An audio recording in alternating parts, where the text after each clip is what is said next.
My husband texted from Vegas. Just married my co-worker. You're pathetic, BTW. I replied, cool. Then I blocked his cards and changed the house locks. At a stair 12 a.m., saw the knock came. 3 short raps, not casual, not urgent, police. I stood there, coffee in one hand, robe tied loosely, the other already on the deadbolt. I opened the door. 2 officers, 1 male, 1 female. The man spoke first. Ma'am, we need to ask you a few questions about a report filed in Las Vegas.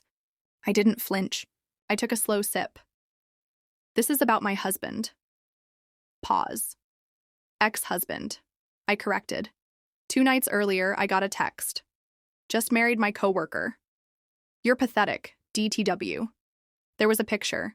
Him in a wrinkled suit. Her in a white cocktail dress. That cheap. Vegas chapel in the background.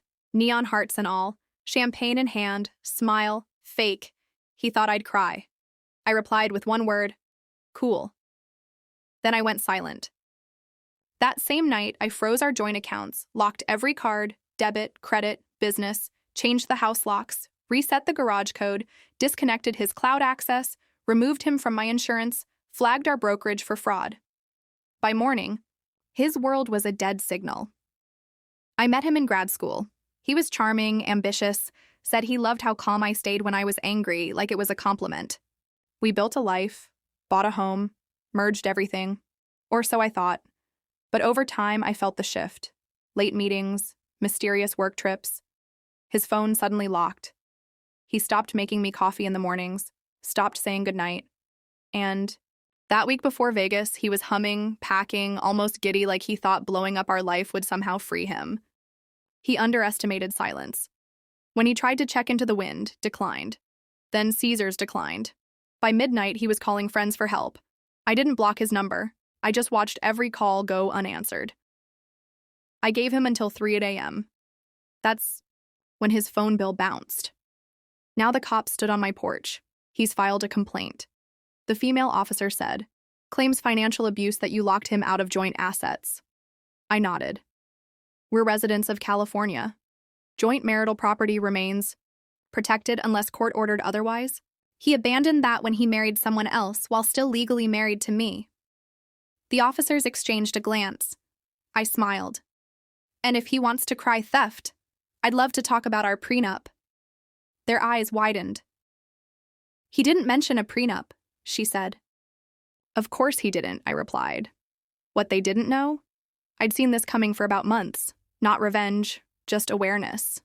I started tracking everything. The gifts he bought her with our money, the flights, the hotels, every receipt printed, labeled time-stamped legal. When he left, I filed for asset protection, submitted the Vegas wedding photo, reported fraudulent use of marital funds.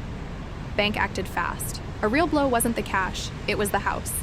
He called the next day from some random number screaming.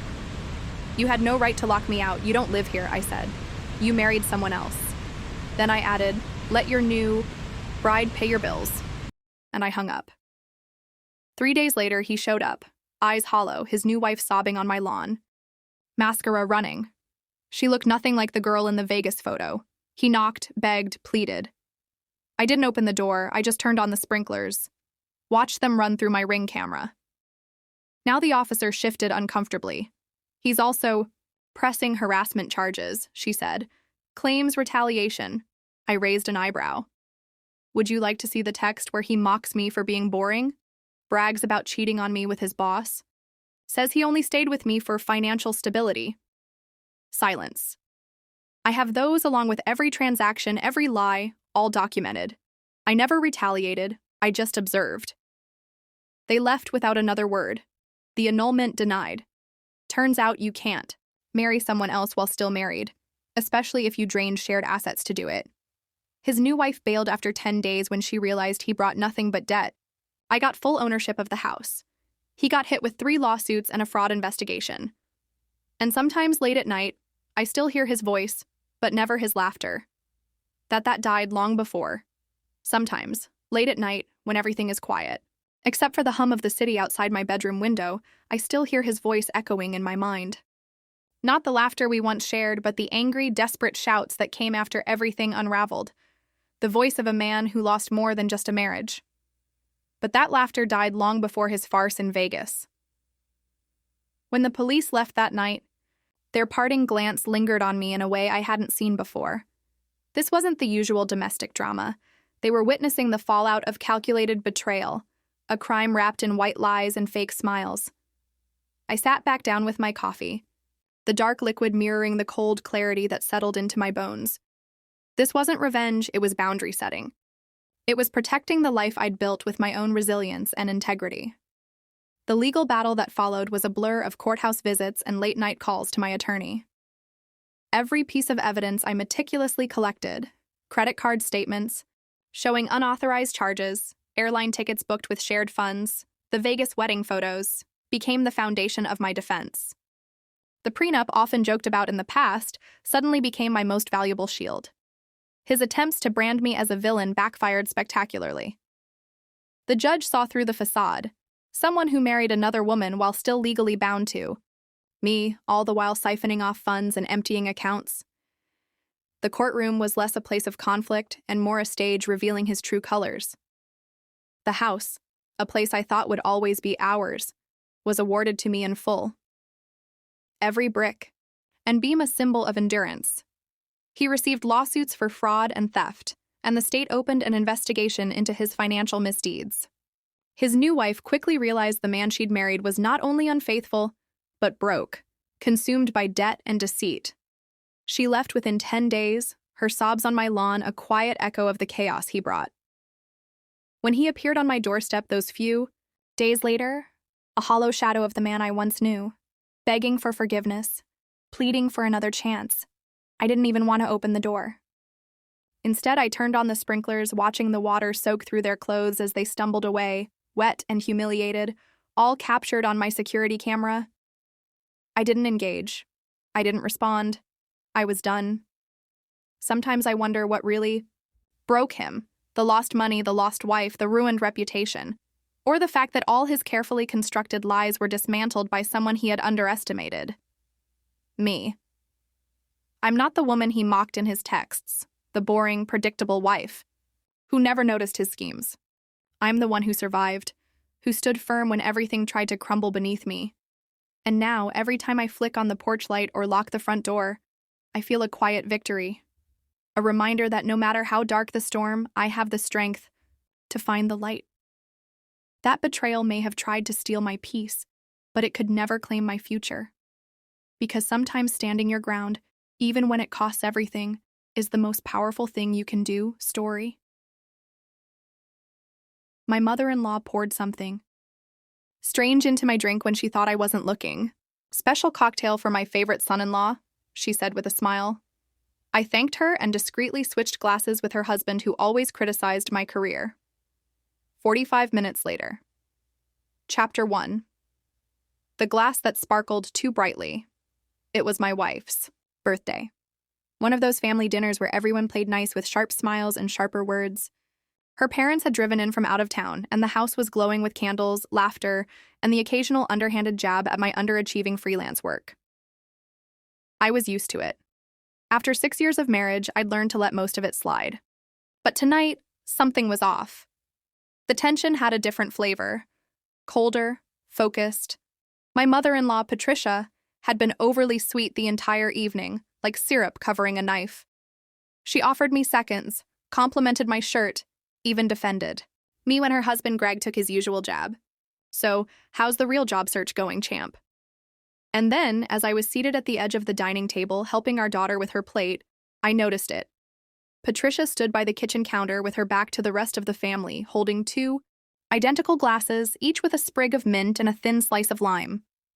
She pulled something from her apron pocket, tiny, metallic, a vial. She tilted her hand discreetly, and a clear liquid dripped into one of the glasses. Her movements were practiced like she'd done this before. I turned back to my daughter casually, pulse spiking. Seconds later, Patricia returned, her eyes on mine. Smile unblinking. A special cocktail for my favorite son-in-law, she said, placing the glass in front of me. Thought I'd make you something refreshing for once. Thank you, I said smoothly. Then I caught Greg's eye. He was snorting at something on his phone, half listening and, as always, arrogantly smug. Without breaking a beat, I swapped the drinks. I took Greg's glass and placed it where mine had been, then handed the special cocktail to him. "Here, Greg," I said. "You look like you could use something refreshing, too." He raised an eyebrow. If it'll shut you up for 5 minutes." He drank half in one go. Patricia froze for the briefest second. Her smile twitched. Her eyes darted to the glass, then to me. I sipped calmly from mine and smiled back. 45 minutes later, just as dessert was served, Greg stood up mid-sentence, stumbling, grabbing the tablecloth, sending plates clattering. His mouth moved but made no words. Sweat dripped down his temple. He collapsed face first into the carpet, gasps, screams. My wife lunged to his side and Patricia, looked like she'd just seen a ghost because she had me and I was watching her. Chapter 2. What did you do? The room erupted in chaos. Greg lay sprawled across the carpet, convulsing slightly, his breath ragged and shallow. My wife screamed for someone to call an ambulance. Her sister dropped the cheesecake. Patricia.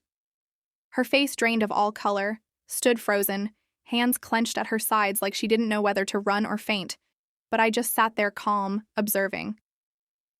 After a moment of performative panic, Patricia finally knelt beside her husband, trying to appear helpful. He must have had a sugar spike or something, she stammered, fumbling to check his pulse. "It's his blood pressure. He has a history of this." "No, he doesn't," I said quietly. Everyone turned to me. My wife blinked through her tears. "What are you talking about?" I stood, placed my napkin on the table, and took a slow step forward. Greg's never had issues with blood pressure, no medication, no incidents, not even a yearly checkup. Remember, he's the guy who brags about being built like a tank. Patricia's hands trembled. "Why are you saying that?" What are you insinuating?" "I'm not insinuating," I said evenly. "I'm stating facts." Then I pulled my phone from my pocket, tapped a button, and let the recording play. A faint whisper echoed through the room. Patricia's voice recorded just 30 minutes earlier.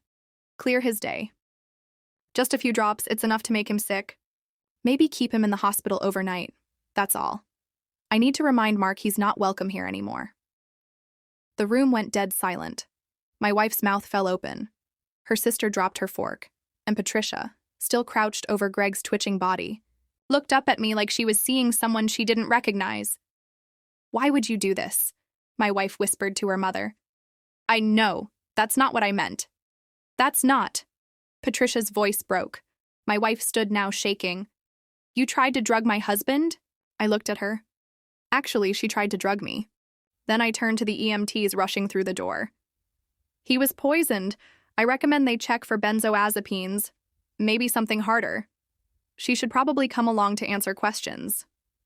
The medics exchanged looks. Patricia tried to protest, but one of the officers who'd arrived with the ambulance team stepped in.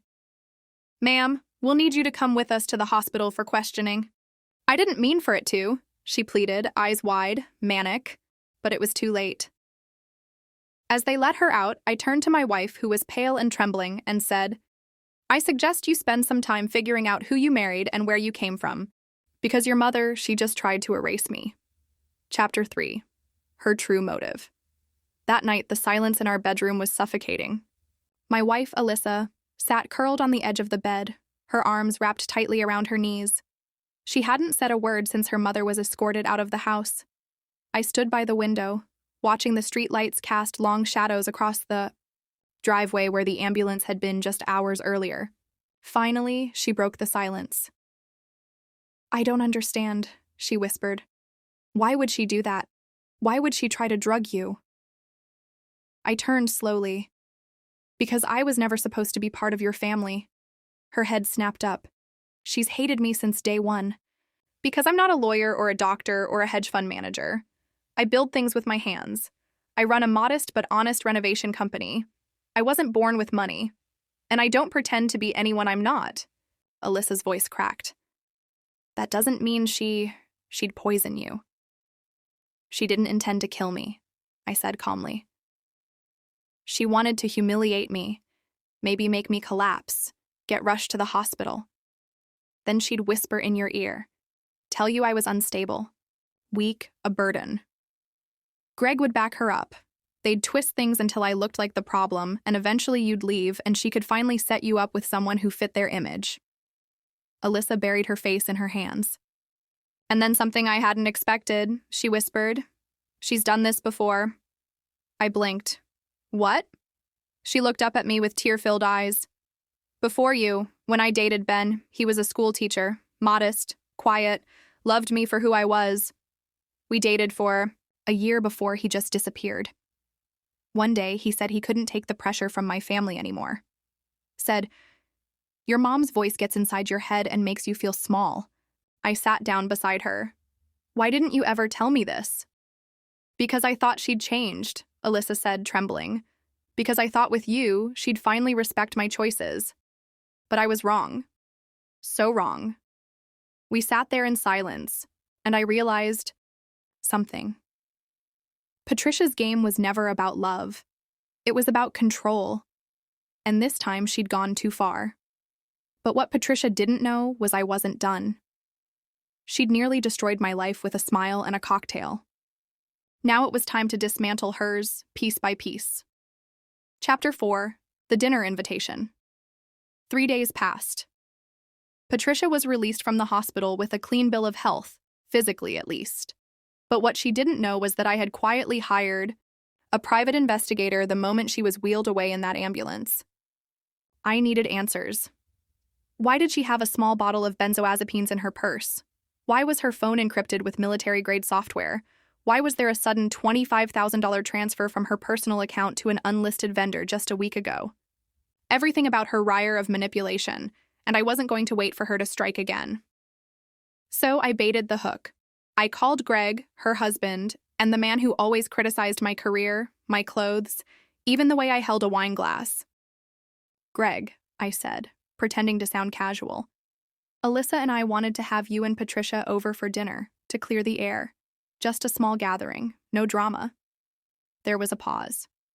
You sure about that? Absolutely, I said with a smile. We'll cook something special. I think it's time we all buried the hatchet. Greg agreed. Patricia, of course, wouldn't pass up the chance to gloat. Perfect. That Saturday, I set the table. Alyssa helped me cook. Roast duck, truffle rosado, and a wine decanted precisely 90 minutes before serving. I made sure everything looked perfect.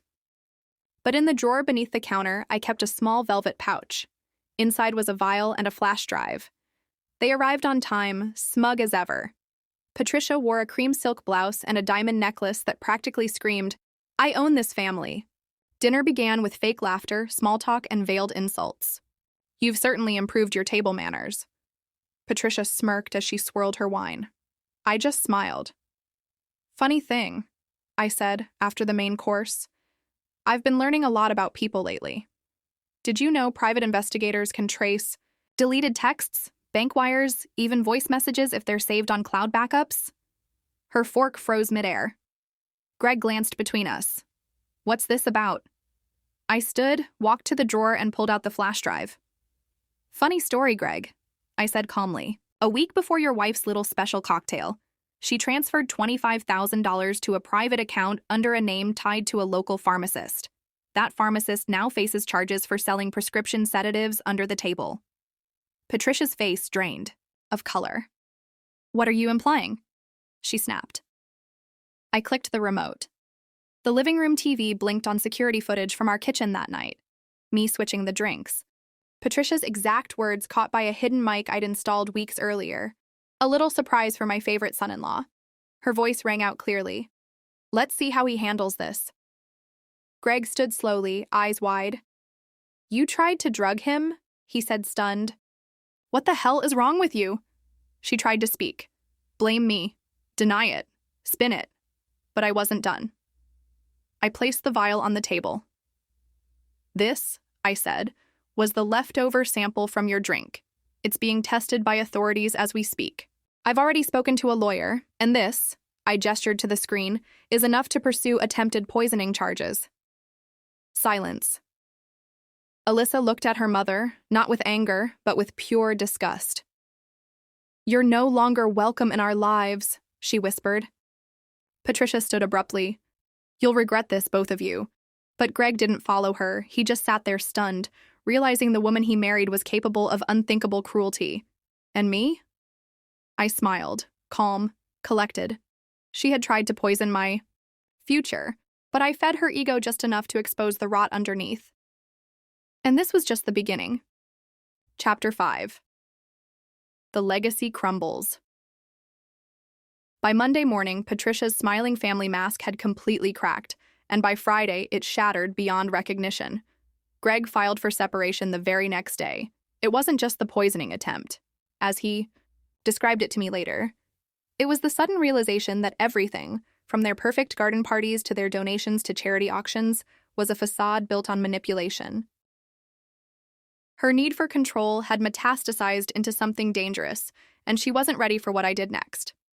You see, Patricia had made a critical mistake. The $25,000 transfer wasn't the only one. Digging through the financial trail, my PI uncovered a hidden account linked to fraudulent reimbursements she had been claiming from a charity board she chaired. Money that was supposed to go to orphan scholarships, quietly redirected to her consultancy firm, which was nothing more than a dummy account. I didn't go to the press. Not immediately. I went to the board.